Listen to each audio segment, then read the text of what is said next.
Los Angeles Aviators versus the San Diego Growlers.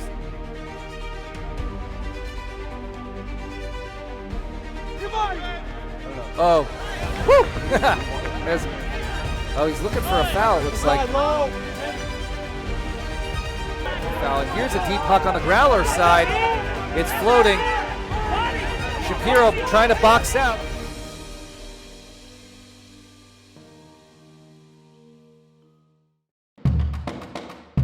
This evening's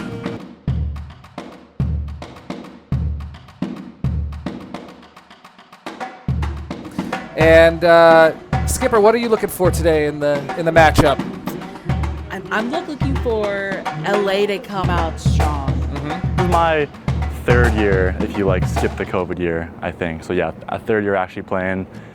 I've never had a full season playing, so hopefully in the next upcoming years or so I can play like a full season where I don't play, starting after May or something. All aspects of my life, I like to pursue perfection. I don't think that you can ever call it quits until you can do something repeatedly, exactly as you want every time, doing exactly what my team needs me to do, which is a very difficult thing. I really enjoy putting my mind to something and pursuing something great. Whatever, it's frisbee, if it's work or surfing, just anything, just Mario Kart, whatever it is, it's fun. I really wanted to focus more on having fun and uplifting my teammates, which in the past that hasn't always been the case. I've really been focused on internal, making sure that I'm calm and game ready. And I think now I'm at a point where I'm starting to feel game ready, just from experience, and I am now trying to just have fun and enjoy the game and enjoy the atmosphere, and it's been great so far. Big implications on today's game. Really juiced. Growlers are looking more mortal than ever, and we've been riding a little bit of a high. Let's keep it going. Something that I've been thinking about a lot recently is how flexible our team is in our roles. I think that's a super powerful way to start thinking about the game. Today than ever. I am begging you, in that first quarter, we got to win that first quarter. Dominate!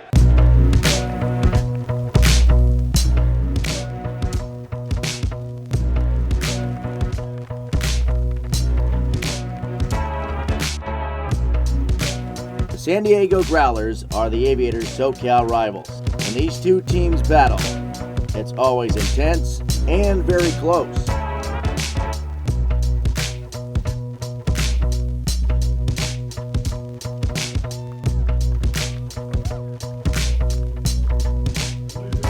And there's the opening pull, and let's play some ultimate. So a couple of turnovers to start this first point. Growlers working up the field here, looking for disc space, and nice run through by Van Duzen. Lotto with the D. Zubair picks it up. Nice IO across to Van Duzen, and in the end zone, wide open for Everest Shapiro. We had called that, and I think we're going to see a lot of that tonight. Yes. The Aviators finally are able to score first, but San Diego does not go away quietly by any means. And that's a nice put for an easy score. By Hilton. That is a really nice huck all the way into the end zone. And gives chase for And that is a score. That was that Van Duzen was deep there. Yep, Lotto was looking for the foul. And here's a deep puck on the Growler side. It's floating. Shapiro trying to box out, gets great position. The Aviators are making their presence felt as they clamp down on the Growlers' offense. That's going to be a tough play, and it stays out of bounds. That is a turnover on the Growlers.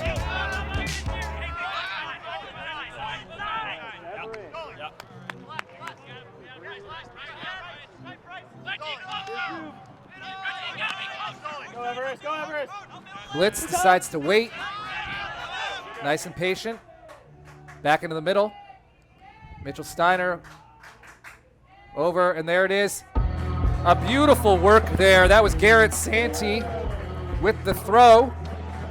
And the score was KJ Koo. Yes, I might have been calling KJ Koo or instead of Riss Gretsch. So my apologies there. But Aviators able to then to get their first break of the game, first break of the game ever.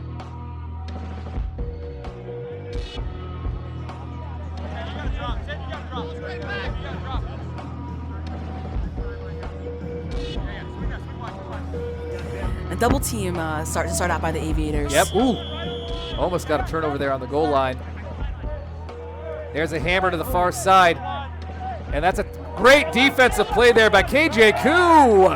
Who we're talking about youth players, was a local youth player. And now a hammer wide open. He'll fire to his own Hammond. Seamus Robinson. Yes. There is a great turnover and score. KJ Koo with the hammer D and then the hammer throw. KJ is showing why he is a deadly defender. He has the size and the speed, but his instincts are second to none. And tie this thing up.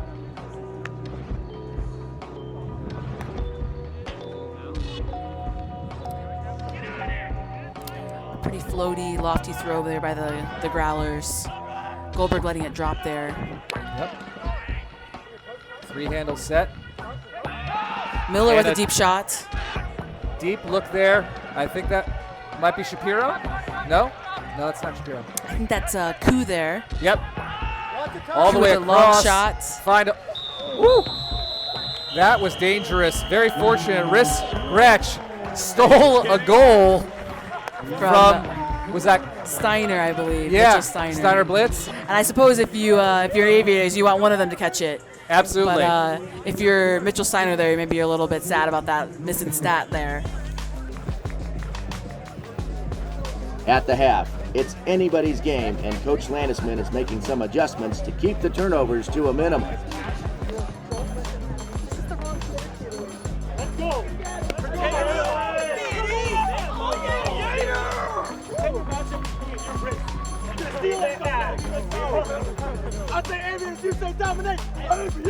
To a beautiful evening in sunny Southern California here at Occidental College, where our halftime score is the LA Aviators 10 and the San Diego Growlers 11. A very back and forth first half with only a couple of breaks from this team. 34 seconds left. We'll see if the Growlers work it down the field. My guess is they will, and take a last shot here to end the third quarter.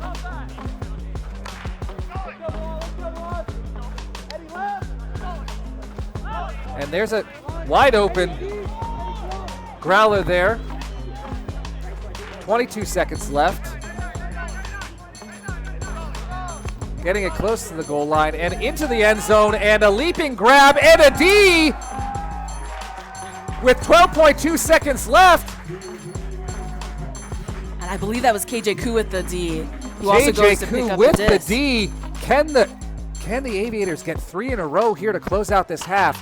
Double team by the Growlers, trying to trap them in the corner. A hammer over the top, and right away turn. Great defense by the Growlers on that double team. And a quick turn again. Turnover. 4 seconds left. Can they get a huck out? Put it. Somebody put it. 1 second left. It looks like the Aviators player tried to call a timeout. They called a timeout. When you're a defensive monster like KJ, sometimes you have to party on them. We'll see where the referees, it looks like they are awarding the timeout, and they're going to have to go back and look and see where this laid out. Because if you're the Aviators, you want to try and get a huck out, knowing you're not getting the disc to start the disc on their own goal line. It looks like they have put both Milan Ravenel and perhaps Eddie Finley all the way down on the goal line for a potential 50-50 throw. Hail Mary. And what's interesting about this is it forces the Growlers to have to play defense on the whole field. So they throw it up. That's Ransom with a deep huck. That's going to make it to the end zone. That's going to make a play have to happen. And they're, on the goal line. Great defense. No foul call. The Growlers with a solid.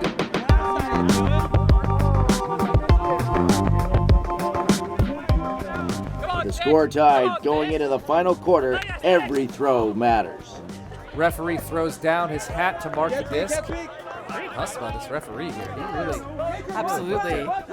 The young son heroes of the game sometimes. exactly. So they set up the double team on Helton, force it back all the way back, a good 30 yards. Dunn now gets it, flips it back into the middle. Goose looking for every other, I'm sure. They get that double team back up. They're still trying to do double team, and now they float off. Back to man. To the far side, the Growlers. Looking for that flick, but he holds off on it. And it feels like the Growlers' pace here is pretty fast. No one thrower holding on to it for Yeah. longer than a second or two. Absolutely. Dunn in the middle of the field. Swings it back to Akita. Little float. And back to the back of the end zone for the score. That is a goal. So 50.5 seconds left. We have a tie game, 19 all. Now let's see what the Aviators' strategy is. This is where it really comes down to, will they do a pull? Let's see if they do a roller or they go deep. They look like they're going deep. So they're going to go deep and try and get a stop here to end this game. What an exciting finish we have here at Occidental College in Los Angeles. Goose Helton with the disc. Throws it back to the middle. To the far side to Dunn. We have a streaking deep, but they hold off. They look content to try and milk this down to the last throw at this point. And that feels like that could be a smart strategy, only because at this point, you don't necessarily need to score. You can go into overtime, get those extra 5 minutes. They're in a pretty position here. It's either win or go to overtime in their minds, Absolutely. right? It's, So right Dunn now, has it, they're doubling. It feels like the power of this game is really in the Growlers' hands. Absolutely. 20 seconds left. Down to 10 seconds. Looking for a last shot here. See if the Aviators can stop a pull. A deep throw. Seamus on the D. Dunn to the corner, but it looks like it might be out of bounds. Did he get his feet in? They are calling it in for the goal. What a miraculous play as time expires. Travis Dunn. And that is the game. Oh my goodness.